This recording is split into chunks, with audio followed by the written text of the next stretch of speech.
Good morning class. तो आज हम पढ़ेंगे फिजिक्स चैप्टर 1 क्लास 12। तो हमारा जो आज का टॉपिक होने वाला है वो होगा electrostatic potential. Electrostatic potential due two point charge. तो हमारा आज का जो टॉपिक है वो ये है electrostatic potential on a point due to a point charge।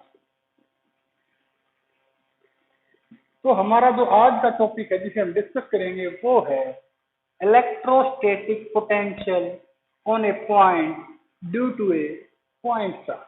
तो हम इसको डिस्कस करेंगे कि किसी एक पॉइंट चार्ज के कारण किसी भी पॉइंट पर जो इलेक्ट्रोस्टैटिक पोटेंशियल होगा वो क्या होगा। तो चलो शुरू करते हैं। पहले हम डायग्राम ड्रा करते हैं। तो फिजिक्स में प्रॉब्लम सॉल्विंग का एक ही तरीका होता है कि जो भी क्वेश्चन बोल रहा है आप उसका एक डायग्राम ड्रा कीजिए।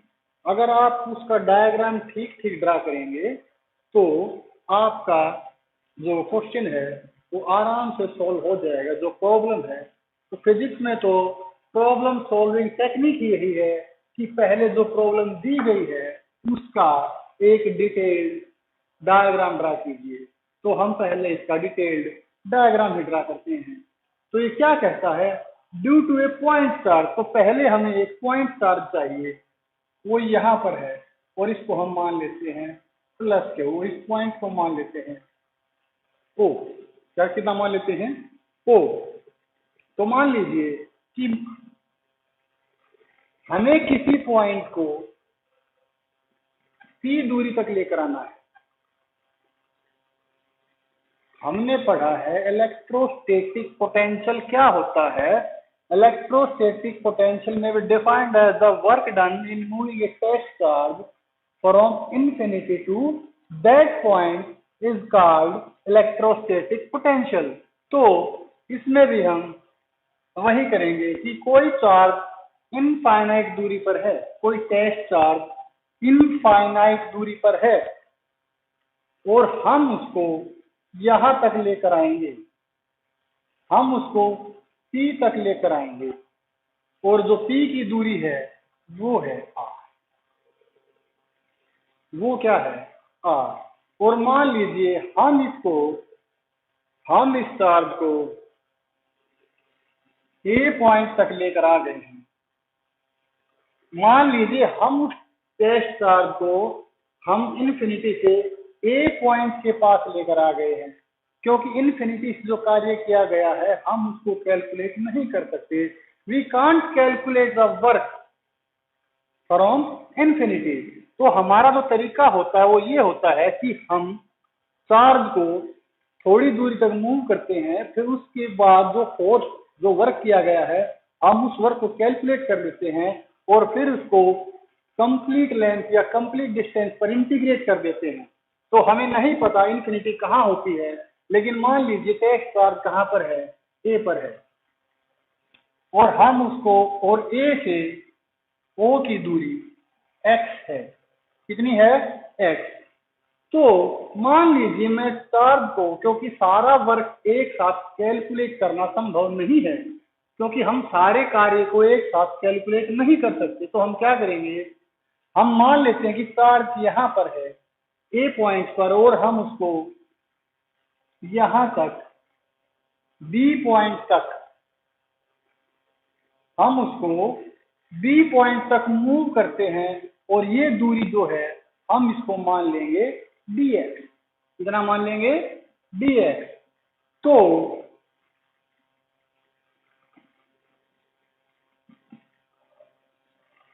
तो अब ए पॉइंट पर हमने पहले किसी पॉइंट चार्ज की वजह से इलेक्ट्रिक फील्ड इंटेंसिटी को कैलकुलेट किया हुआ है। तो अब देखिए हम यहाँ भी इलेक्ट्रिक फील्ड इंटेंसिटी को कैलकुलेट कर सकते हैं। तो electric field intensity at a point पर इलेक्ट्रिक फील्ड इंटेंसिटी कितनी होगी? तो वो होगी एज वी नो, क्योंकि हमने पहले कैलकुलेट की हुई है, तो आप देखिए वो होगी Q by 4 pi epsilon naught X square. और क्योंकि ये पॉजिटिव चार्ज है तो इसकी डायरेक्शन होगी, क्योंकि ये रिपेल करेंगे तो इसकी डायरेक्शन होगी O to A along O A, along O A, क्योंकि ये भी पॉजिटिव है और ये भी पॉजिटिव है, तो क्या होगा, ये इसको इस तरफ रिपेल करेगा। तो वेक्टर में वेक्टर को लिखने के तरीके से ही हमें उसकी डायरेक्शन का पता लग जाता है। जैसे अगर मान लीजिए ये वेक्टर ए भी है, तो ये वेक्टर बी ए है, तो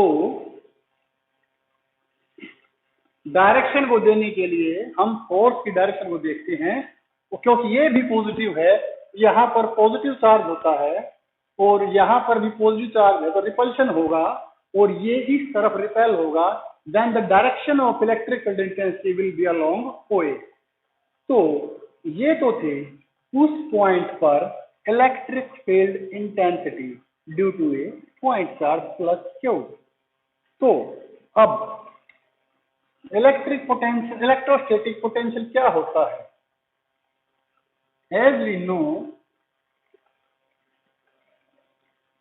dw वर्क डन। पोटेंशियल क्या होता है? E dot dx electric field intensity into displacement. क्या होता है? Electric field intensity multiplied by distance. क्या होता है? वो होता है इलेक्ट्रोस्टैटिक पोटेंशियल। तो dw क्या होगा? वो होगा माइनस ई डी एक्स। और हमने ये माइनस क्यों लिया है? माइनस इसलिए लिया है क्योंकि ये भी पॉजिटिव है, ये भी पॉजिटिव है, और जब मैं इसको इसकी तरफ लेकर आऊंगा तो रिपल्शन के कारण ये इसका इधर आने का विरोध करेगा और मुझे इस रिपल्शन की फोर्स के अगेंस्ट, मुझे इस रिपल्शन की फोर्स के अगेंस्ट जो कि OA के अलोंग है, मुझे इस चार्ज को यहां लाना पड़ रहा है। इसलिए हम इसको नेगेटिव लेते हैं, इसलिए हम इसको नेगेटिव लेते हैं। अब क्योंकि थोड़ी दूरी dx में जो कार्य किया गया था वो dw था, तो अगर हम ये माने कि ये चार्ज इनफाइनाइट पर था, इन्फिनिटी पर था, और हम इसको P पॉइंट पर लाए हैं, तो जो टोटल वर्क डन होगा वो क्या होगा? वो होगा इंटीग्रेट इन्फिनिटी टू r। क्योंकि इनिशियल पोजीशन जो चार्ज की है, टेस्ट चार्ज की, जो इनिशियल पोजीशन टेस्ट चार्ज की वो इन्फिनिटी पर है, तो इनिशियल पोजीशन इन्फिनिटी, और हमें उसको कहाँ लेकर आना है? P पॉइंट पर। तो फाइनल पोजीशन क्या होगी? P। तो P पॉइंट की दूरी r है और इनफाइनाइट की दूरी हमने इनफाइनाइट ही मान ली है, तो minus E D x, minus E D x. तो अब हम इसको थोड़ा रब कर देते हैं। तो चलिए इंटीग्रेट करते हैं। W is equal to U क्या होती है? पोटेंशियल को डिनोट करने के लिए हम यू का यूज भी कर लेते हैं। Minus Q by 4 pi epsilon naught X square dx infinity to r। तो क्या होगा? तो देखिए, तो होगा ये कि q by 4 pi epsilon naught infinity to r 1 by x के dx। क्योंकि ये टर्म कांस्टेंट है तो हम इसको बाहर ले सकते हैं। तो u is equal to Q by 4 pi epsilon naught infinity to r और x की माइनस 2 dx। तो देखिए, आप लोग देखिए कि जो कांस्टेंट टर्म है वो हमने इंटीग्रेशन से बाहर ले ली है, और जो वेरिएबल हैं वो हमने इंटीग्रेशन के अंदर ही रखे हैं, क्योंकि वेरिएबल हमारा dx है तो इसको यहाँ रखा है। तो कुछ बच्चे शायद मेडिकल साइड से हो सकते हैं तो उन्हें पता होना चाहिए इंटीग्रेट कैसे करते हैं।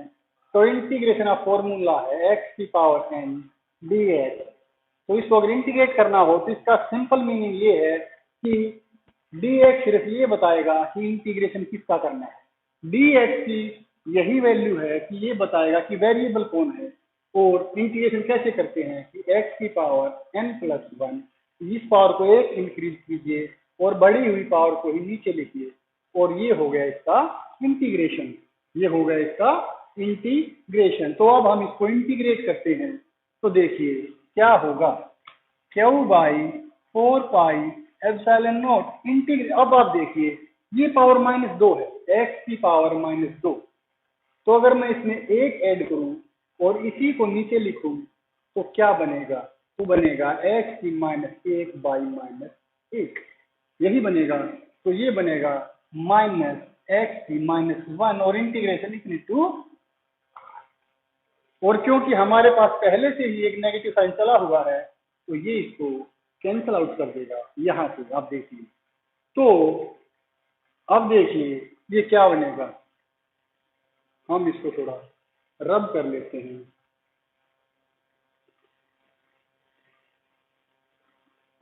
तो ये बनेगा W is equal to Q by 4 pi epsilon naught integration. अब upper limit minus lower limit r की -1 माइनस इन्फिनिटी -1। तो अगर हम इसको लिखें तो q by 4 pi epsilon naught 1 by r minus 1 by infinity. और क्योंकि अगर किसी चीज को अनंत संख्या भाग करेगी तो वो चीज 0 हो जाएगी, तो क्योंकि 1 बाई इन्फिनिटी 0 होता है तो हम इस इक्वेशन को दोबारा से लिख सकते हैं। कैसे, तो हम इसको दोबारा से लिखेंगे W इज इक्वल टू, चलो हम इसको रब कर देते क्योंकि आपको ये समझ आ गया होगा, तो अब हम इसको यहां से रब कर देते हैं। तो W is equal to Q by 4 pi epsilon naught r. तो ये है हमारा electrostatic potential due to a point charge at any point. तो ये था हमारा electrostatic potential at any point due to a point charge.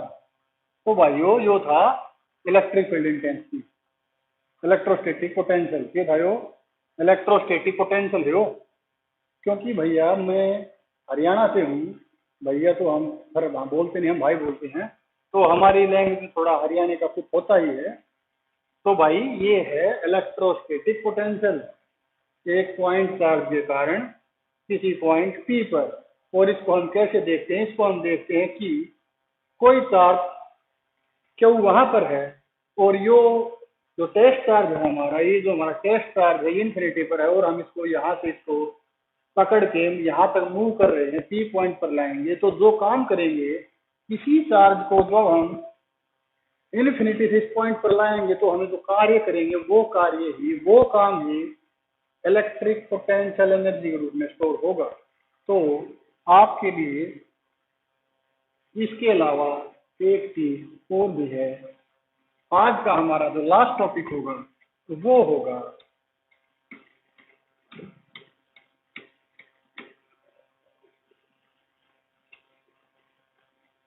हमारा आज का जो टॉपिक अगला है वो है electric potential energy due to group of charges, और we can say superposition of electrostatic potential या superposition principle, superposition of electric potential. तो मान लीजिए ये कोई टेस्ट चार्ज है जो कि 1 यूनिट है। मान लीजिए हमारे पास ये Q1 चार्ज है, ये Q2 चार्ज है, ये Q3 चार्ज है, ये Q4 चार्ज, और इस तरह होते हुए ये मान लीजिए Qn चार्ज है। और यहाँ पर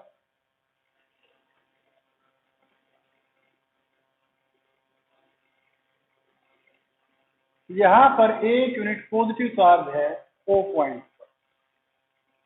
ये A, B, C, D, E, ये R1, ये R2, ये R3, ये R4, ये Rn।